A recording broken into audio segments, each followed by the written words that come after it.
안녕하세요. 조성태 박사의 생긴대로 건강톡톡 진행을 맡은 이다입니다. 이 번뇌가 깨달음의 씨앗이 되듯 때론 질병이 건강한 삶의 계기가 되기도 합니다. 병을 이겨내기 위해서 섭생을 지키고 자신을 잘 관찰하다 보면 되레 이전보다 더 건강한 삶을 가져다 주기도 하는 것이죠. 그러기 위해선 병의 원인을 알고 적절한 처방법을 찾는 것이 우선일 겁니다. 왜 이런 증상이 나타나지? 어떤 치료법이 필요하지? 이런 궁금증에 친절히 답해 주시는 분이죠. 형상의학의 대가 조성태 한의학 박사님 모시고 오늘도 즐겁고 건강한 한의학 이야기 나눠보겠습니다.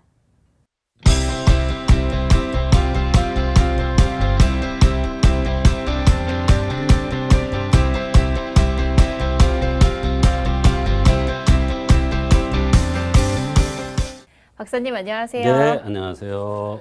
지난 시간에는 안구건조증에 대한 한의학적 치료법에 대해 알아봤었는데 네. 이 인공 눈물을 넣는 표면적인 치료법이 아니라 네. 신체 전반에 대해서 유기적으로 살펴보고 처방을 해주신다고 했는데 네. 그런 관점에서 보면은 조혈과 생리불순이 왜 안구건조증의 원인이 되는지 알 것 같더라고요. 맞습니다. 오늘은 또 어떤 주제에 대해서 이야기 나눠볼 건가요? 네.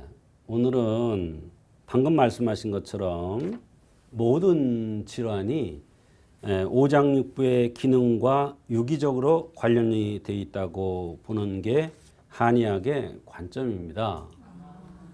그래서 왜 이런 현상이 나타날 수 있을까에 대한 근본적인 고찰이 필요한 것입니다.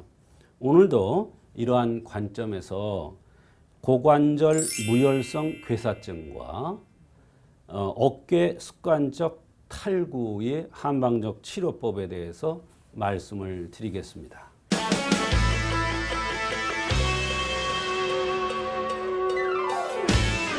네. 이름만으로도 정말 너무 어려운데 네. 이게 어떤 병인가요? 네. 고관절 무혈성 괴사증이라는 것은 엉덩이 관절을 만들고 있는 뼈의 제일 상단부인 허벅지뼈, 말하자면 대퇴골의 머리인 동그란 부분이 충분히 혈액 공급을 받아야 하는데 혈액 공급을 받지 못해서 뼈가 죽어가게 되고 관절이 죽어가게 되는 겁니다. 그 결과 뼈가 함몰되면서 연골까지 손상되고 관절염을 유발하는 병입니다. 초기에는 사타구니 앞쪽이 뻐근하고 많이 걸을 때 고관절이 쑤시고 양반 다리도 앉을 수 없습니다. 또 엉덩이, 대퇴, 무릎의 통증이 동반되어 나타나고 악화되면 고관절이 심하게 아파서 걸을 수도 설 수도 없고 다리를 쩔뚝쩔뚝 절면서 보행을 하게 됩니다. 그렇다면 원인은 무엇인가요? 원인은 참 다양합니다. 다양하다는 것은 그만큼 원인을 찾아내기가 어렵다는 뜻도 됩니다. 네. 첫째, 요즘 가장 많이 주목이 되는 게 술입니다. 음주 과다. 그 다음에 이제 약물을 과다하게 복용하는 경우에 올 수가 있습니다. 또 잠수를 많이 하는 잠수에 오는 잠수병, 또 혈액질환, 피부약, 그 다음에 관절염약, 스테로이드 제제를 과다하게 투여하는 것 등이 될 수가 있습니다. 원인이. 한의학적으로 볼 때는 습열에 의한 산증, 습열이라는 것은 얼굴이 붉으면서 약간 부은 듯 이렇게 보이는 걸 습열이라고 해요. 그 다음에 성생활 과다. 이게 굉장히 많습니다. 그 다음에 저녁 과식. 이게 다 설명드릴 거예요, 나중에. 그 다음에 이제 습담이라고 해서 노폐물 자꾸 쌓이는 체질. 그 다음에 선천적으로 방광이 약한 사람. 이런 사람들에게 고관절 무혈성 괴사증이 잘 생기며 이것이 한의학적인 관점에서 온 원인입니다. 그렇다면 이런 분들은 치료가 어떻게 이루어지나요? 치료는 현대의학에서는 인공관절 수술을 많이 합니다. 그렇죠. 운동이나 물리치료, 뭐 체외 충격파 치료 뭐 이런 거를 하는데 이거는 거의 효과가 없고 대부분 다 수술요법을 합니다. 한의학에서는 수술하지 않고 침치료와 한약, 투약 등을 통해서 치료되는 경우가 참으로 많습니다. 그래서 오늘은 그거에 대한 이 얘기를 해드리려고 합니다. 한의학적 치료 사례가 참 궁금해요. 네.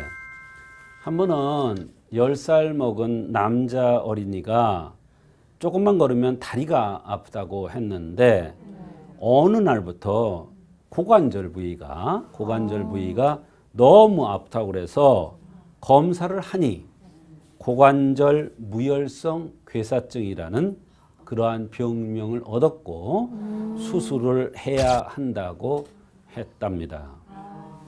그런데 예약은 해놓고 수술이 싫어서 한의원에 혹시나 하고 내원했는데 그때 내원할 때 왼쪽 다리에 보조기도 착용을 하고 있었고 상당히 불편을 느끼는 그러한 모습을 하고 내원을 했습니다. 네.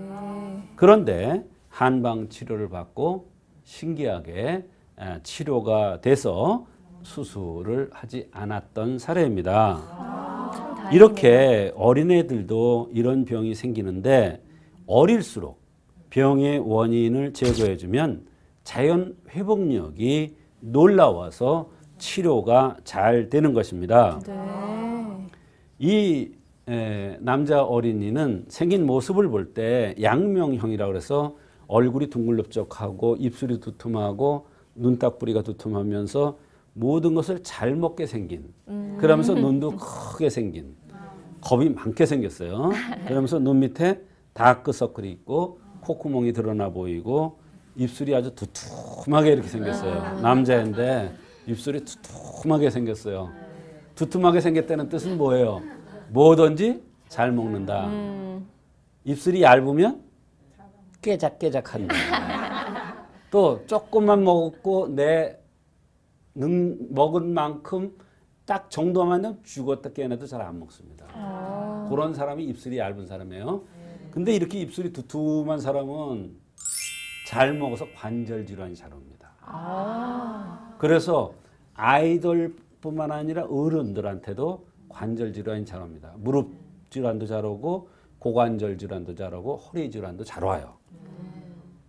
평소에 조금만 거리면 다리가 아프다고 하고 소나기 밥을 먹는데요. 소나기 밥을 먹어요. 이게 문제예요. 소나기 밥. 이게 관절을 마모시키는 겁니다. 눈이 크니까 어때요? 겁이 많고 감기 걸리면 편도가 붓고 이렇게 눈이 큰 애들이 되게 감기 걸리면 편도가 잘 붓습니다. 또 중이염이 돼.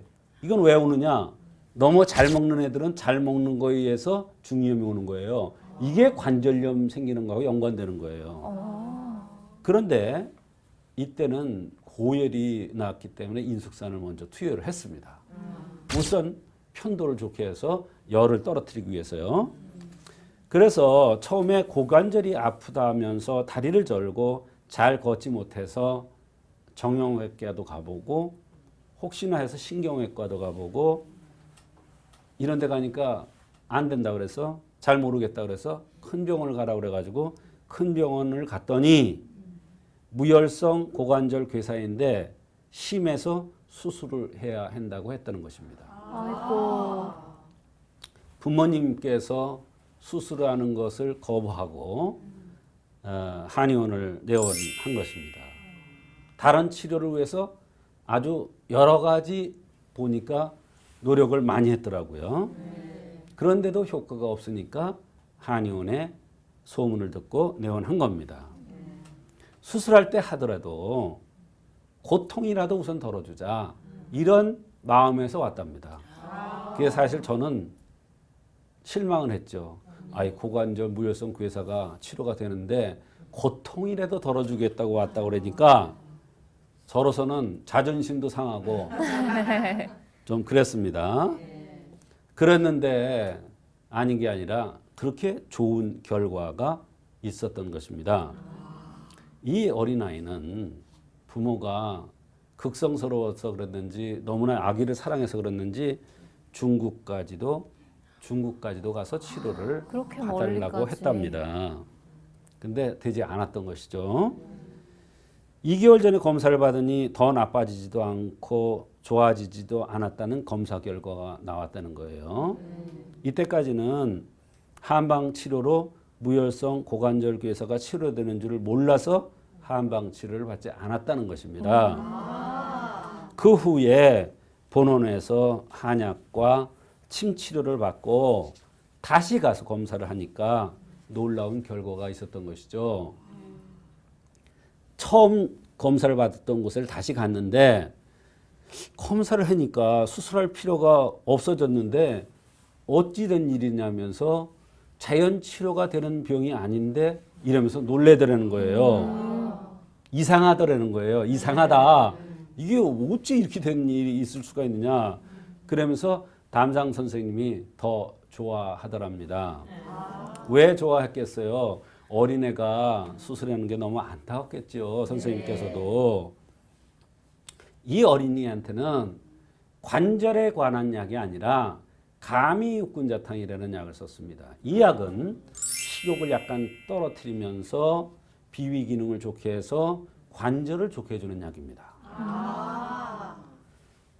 말하자면 관절약을 쓰지 않고 비위 기능을 좋게 해주는 약을 썼더니 무혈성 고관절 괴사가 치료된 겁니다. 또 뼈가 든든해지게 하기 위해서 신정격이라는 침법도 썼습니다. 또 위를 조절해서 관절을 좋게 해주기 위해서 위승한격이라는 침법을 쓰기도 했습니다. 그래서 그 결과가 매우 좋아졌고 놀라울 정도고 신기할 정도로 결과가 나왔던 것입니다. 사실 부모의 입장에서는 어린아이를 수술대에 올려놓는 게 쉽지 않잖아요. 그렇습니다. 그런데 어떻게 수술 없이도 이렇게 자연스럽게 치유가 된 건가요? 네, 이제 원리를 간단하게 몇 가지로 설명을 드리겠습니다. 첫째는 이 어린이가 눈 밑에가 검다고 그랬어요. 이것은 뭐냐면 몸에 노폐물이 쌓이기가 쉬운 체질이라는 것을 얘기해 줍니다. 그러면 노폐물이 쌓이니까 거기에 올바른 피가 가지를 못하는 겁니다. 그러니까 한의학에서는 그럴 때 노폐물을 제거해 주는 거예요. 그러면 자연스럽게 인체는 거기에 좋은 피들이 가는 겁니다. 그게 첫째 이유고요. 두 번째로는 너무나 잘 먹는 식탐이 많은 입술이 두툼하게 생긴 이런 양명형이라고 그랬어요. 너무나 잘 먹으면 토국수 해버려요. 토국수라는 건 토가 왕하니까 먹는 게 왕성하니까 비위 기능이 왕성하니까 뼈골이 약해지는 거예요. 관절이. 그래서 토기를 꺾어주면 수기가 왕성해지기 때문에 관절이 좋아진다. 이런 관점에서 가미육군자탕을 썼던 겁니다. 또 세 번째로는 식욕을 꺾어주어서 노폐물이 쌓이는 것도 막아주고 수기도 왕성하게 해주는 그러한 목적도 있었어요. 그 다음에 얘는 어린아이이기 때문에 아마도 이 피순환이라든지 이런 모든 것이 굉장히 활기찼을 겁니다. 그러니까 조금만 도와주면, 잘못된 것을 도와주면 인체가 자연적으로 회복되는 힘이 엄청 강했던 거죠. 또 대개 이 어린이는 그런 경우가 그렇지 않았는데 대개 양명형으로 생긴 사람은 대변이 시원하게 안 나가요. 그러면 대변으로 도끼가 안 빠지고 도끼가 관절로 가요. 그렇기 때문에 관절이 붓는다든지 거기에 물이 잡힌다든지 관절이 닳는다든지 이런 현상이 나타나요. 그거를 괴사라고 그래요. 고관절 괴사.